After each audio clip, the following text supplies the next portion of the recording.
নমস্কাৰ। আমি আজি এটা কাপোৰত কিমান শতাংশ পলিষ্টাৰ আৰু কিমান শতাংশ কটন আছে তাক পৰীক্ষাগাৰত এটা পৰীক্ষাৰ সহায়ত নিৰ্ণয় কৰিব ওলাইছোঁ। পৰীক্ষা কৰিবলৈ আমাৰ হাতত আছে 4টা কাপোৰ। এই 4টা কাপোৰৰ পৰা আমি 4টা নমুনা প্ৰথমতে কাটি লৈছোঁ।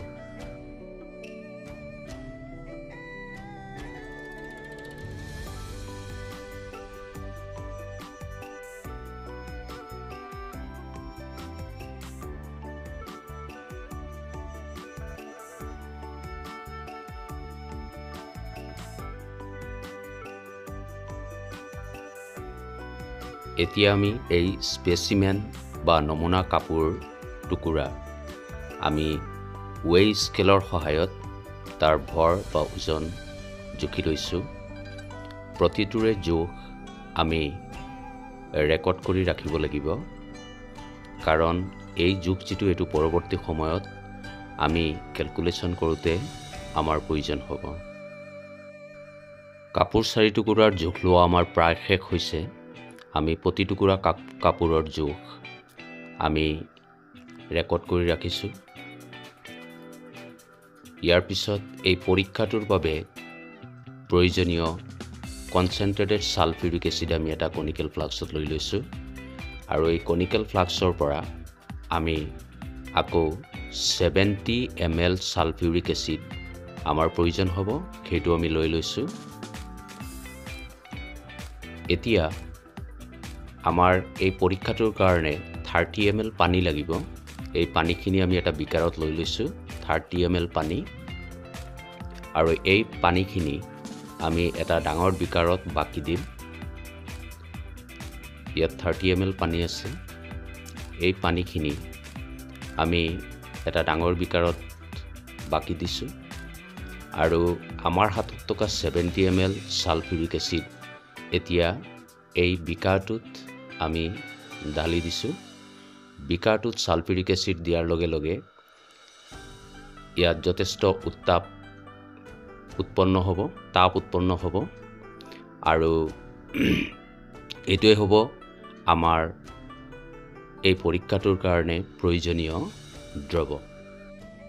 এতিয়া আমি খুব সাৱধানেৰে আমাৰ স্পেচিমেন যি কাপোৰ আছিলে এই কাপোৰখিনি এই বিকাৰত আমি এখন এখনকৈ জুবুৰিয়াই লৈছোঁ, যাতে ভালকৈ আমাৰ দ্ৰৱটোত ডুবি যায়।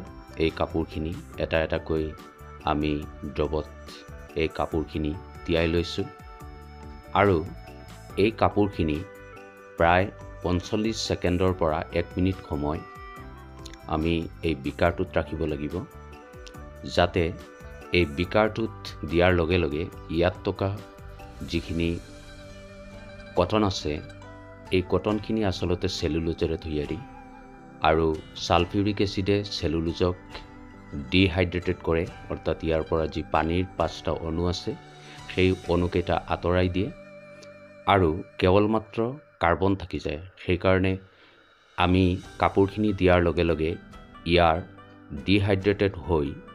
কটন ডিহাইড্ৰেটেড হৈ তাত কাৰ্বনৰ সৃষ্টি হৈছে, আৰু সেই কাৰ্বনখিনি আমি ক'লা ৰঙত দেখা পাইছোঁ। এতিয়া 1 মিনিট সময় আমাৰ ইতিমধ্যে হৈ গৈছে, আৰু এই কাপোৰখিনি খুব সাৱধানেৰে আমি চেপেনাৰ সহায়ত এটা ডাঙৰ বাল্টিত থকা পৰিষ্কাৰ পানীত জুবুৰিয়াই লৈছোঁ, যাতে ইয়াত থকা এচিডখিনি ভালকৈ ধুই ল'ব পৰা যায়, আৰু ইয়াত থকা যিখিনি কাৰ্বন অধক্ষেপণ হৈছিল সেইখিনি পানীত গুচি যায়, আৰু কাপোৰখিনি পৰিষ্কাৰ হৈ পৰে। স্পেচিমেন কাপোৰ 4 টুকুৰাৰ ওজন ইতিমধ্যে আমি লিপিবদ্ধ কৰি থৈছিলোঁ কাগজত। আমি জানো ছালফিউৰিক এচিডে পলিষ্টাৰৰ লগত বিক্ৰিয়া নকৰে, গতিকে এতিয়া আমাৰ হাতত থকা কাপোৰখিনিত কেৱল মাত্ৰ পলিষ্টাৰ আছে।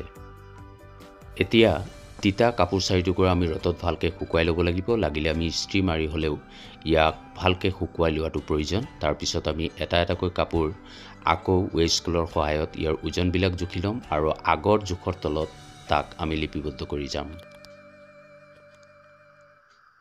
এতিয়া আমি যিখিনি জোখ লৈছোঁ সেই কাপোৰখিনি কেৱল মাত্ৰ পলিষ্টাৰ আছে, অৰ্থাৎ ইয়াত আমি কটনৰ জোখ পোৱা নাই।